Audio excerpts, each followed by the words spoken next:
नमस्कार दोस्तों, मैं रोहित श्रीवास्तव एक बार फिर अपने चैनल में आप सबका स्वागत करता हूं।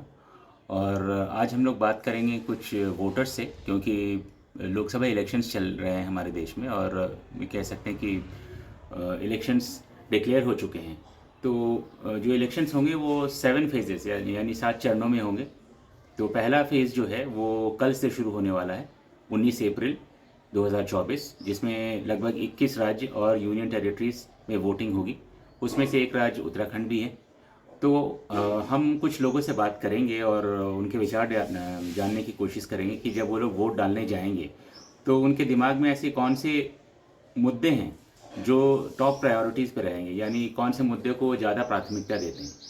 तो चलिए दोस्तों, उनसे ज़रा बात करें और उनके विचार सुनते हैं। हमारे साथ एक और वोटर हैं जो आप बताएंगे कि उनके ऐसे, आप ये बताइए कि आपके दिमाग में ऐसा कौन सा मुद्दा सबसे टॉप प्रायोरिटी पे है, जो प्राथमिकता जो हम कहेंगे, जिसको मद्देनज़र रखते हुए आप 19 तारीख को वोट डालेंगी। आपका नाम क्या है? मेरा नाम पायल अवस्थी है जी। और मैं एक हाउसवाइफ हूँ। ओके। तो मेरे हिसाब से तो यही मुद्दा होना चाहिए कि जो ये आजकल ये जो जितना भी डेवलपमेंट हो रहा है मोदी जी के उसमें, तो और ज़्यादा अच्छे से होगा अगर यही सरकार आएगी। तो जितने भी ये बेरोज़गारी बढ़ रही है पहाड़ों पे, ये सब इसको भी वो शायद वो कर लेंगे, कवर कर लेंगे अच्छे से। और जितनी भी रोडें इतनी अच्छी अच्छी बन रही हैं यहाँ पे, तो मेरा तो मत यही है कि मोदी सरकार ही आनी चाहिए, मोदी जी की ही सरकार आनी चाहिए।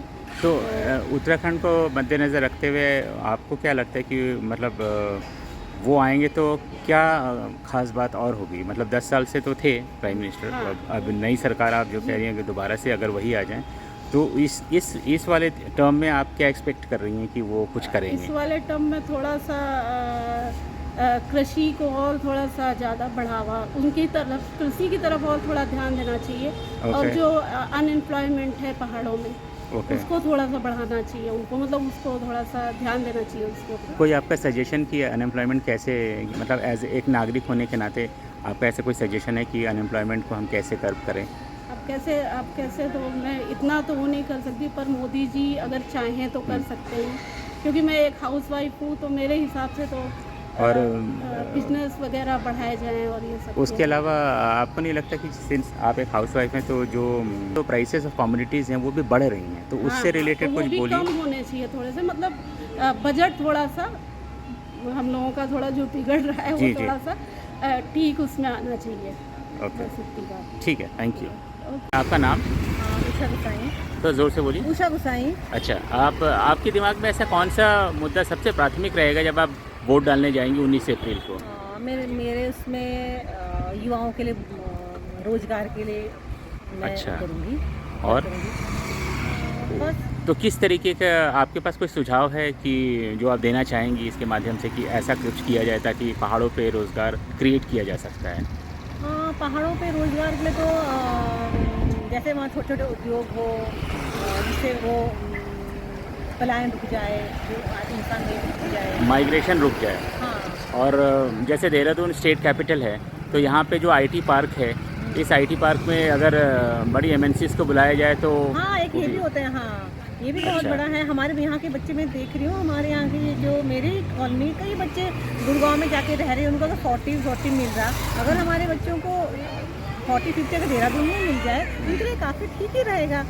क्योंकि आजकल कैंपस सिलेक्शन में तो वो कैंपस सिलेक्शन का ग्रेड भी डाउन हो गया ना। पहले तो बीच में काफ़ी अच्छा मिल रहा था, अब तो 3, 4, 6, 7 LP ही मिल रहा है। तो हमारे आईटी पार्क में हो जाए तो बच्चा एक्सपीरियंस के लिए छोटी मोटी जॉब यहाँ कर लेगा।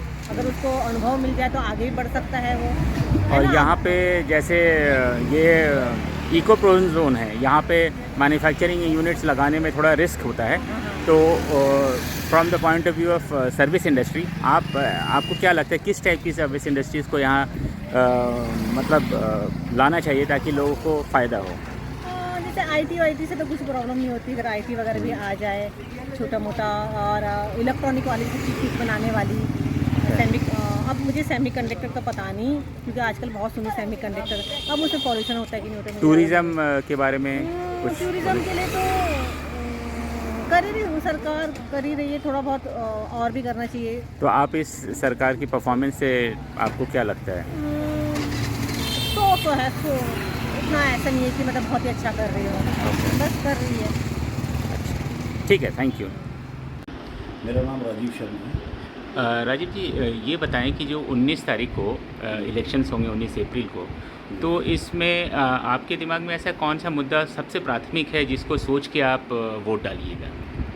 वो ये मेरी सोच है, मैं सोचता हूँ कि बीजेपी को वोट दिया है, इससे रोड का डेवलपमेंट बहुत अच्छा है। पूरे इंडिया में हम कहीं भी जाते हैं तो जो पहले गाड़ियों का हाल बुरा हो जाता था, अब रोड्स बहुत अच्छी हो रखी है।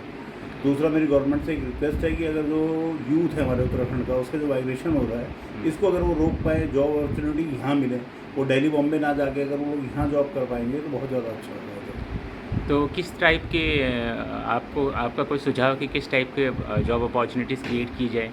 क्योंकि जैसे आईटी पार्क है, वहाँ बहुत सारी बिल्डिंग्स अभी फ्री पड़ी हुई हैं। जी। कुछ भी जॉब अगर वहाँ स्टार्ट होती है, अभी ये बच्चे बाहर जाके टैक्स भी पे करते हैं, रूम रेंट भी दे रहे हैं, रूम परचेज भी करते हैं, तो वही सारा अमाउंट जो है वो अगर उत्तराखंड में ही लगेगा, बच्चे माइग्रेट नहीं कर पाएंगे यहाँ से बाहर, बहुत ज़्यादा अच्छा होगा। जॉब अपॉर्चुनिटी होगी तो दी बेस्ट होगा। बीजेपी गवर्नमेंट बहुत अच्छा कर रही है, लेकिन जॉब अपॉर्चुनिटी कम से कम उत्तराखंड के जो मूल निवासी हैं, इन लोगों के लिए यहीं होना चाहिए। बाहर से जो कंपनीज आए यहाँ पे काम स्टार्ट करने के लिए, उनको टैक्स फ्री करना चाहिए। 3 साल 4 साल के लिए कोई टैक्स ना लगे उन पर, तो कंपनीज़ को आने में बड़ा ईजी होगा यहाँ पे।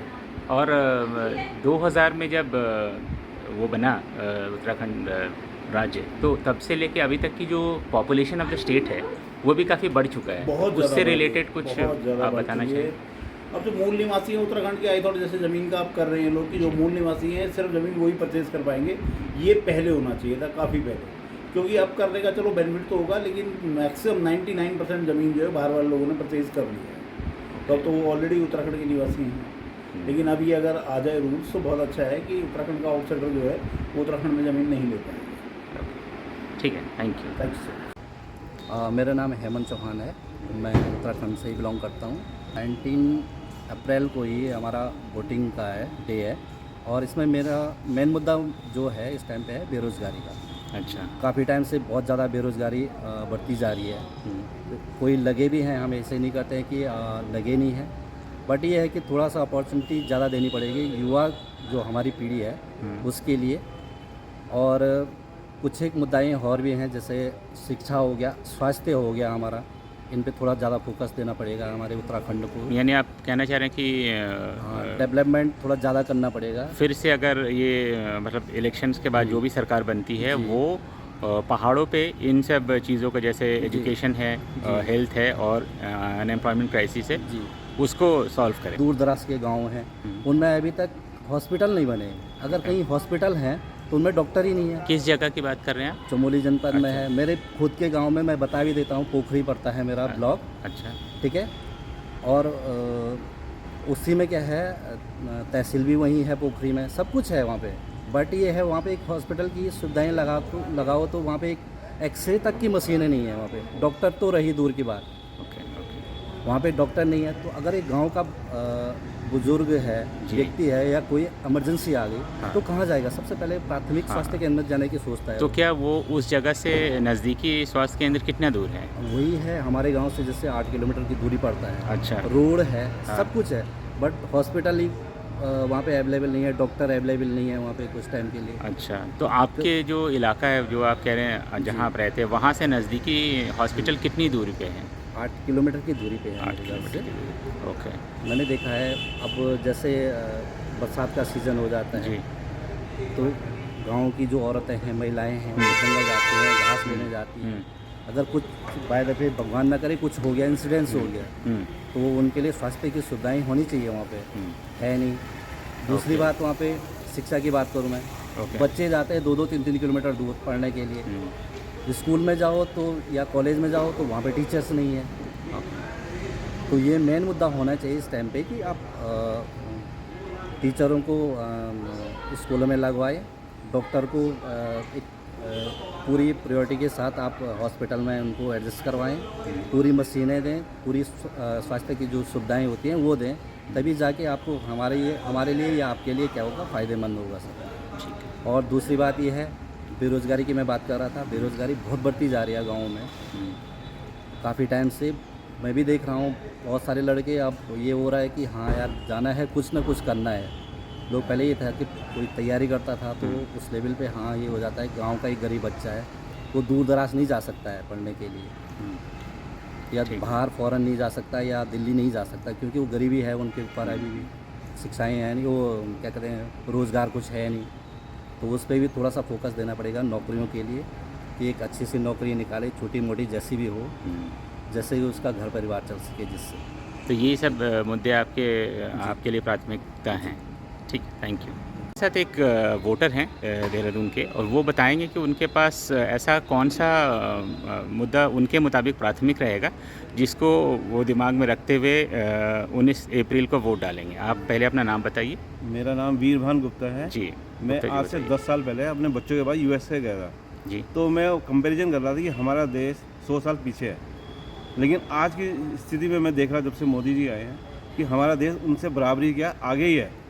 ये मुद्दा देखकर ही मैं अपना वोट मोदी को दूंगा। और कुछ बस मेरा तो यही है मेन की, और सड़कें वड़कें बढ़िया बन गई हैं, फर्स्ट क्लास, आना जाना अच्छा हो गया, इजी। बाहर की कंपनी हमारे देश में आ रही हैं, अब हम आत्मनिर्भर हो गए। और देहरादून को अगर जैसे ये देहरादून है अभी, तो देहरादून के पॉइंट ऑफ व्यू से उत्तराखंड के राज्य को मद्देनज़र रखते हैं, उसमें आप क्या देखते हैं कि क्या मतलब अच्छा हुआ है मोदी जी के आने के बाद? यही सब डेवलपमेंट है, और डबल इंजन की सरकार चल रही है, पूरा सपोर्ट मिल रहा है मोदी जी का हमें उत्तराखंड को, और काफ़ी डेवलप हो गया है, हर जगह हर चीज़ अवेलेबल है, जैसे हमें कमी रहती थी पहले वो चीज़ नहीं है। ओके, ठीक है जी, थैंक यू। दोस्तों, आज हमारे साथ एक और वोटर जुड़ चुके हैं जो कि ये बताएंगे कि उनके दिमाग में ऐसा कौन सा मुद्दा है जो बहुत प्राथमिक है उनके मुताबिक, जिसको देखते हुए वो अपना वोट डालेंगे 19 अप्रैल को। तो सर, अब पहले तो आप अपना नाम बताइए और उसके बाद।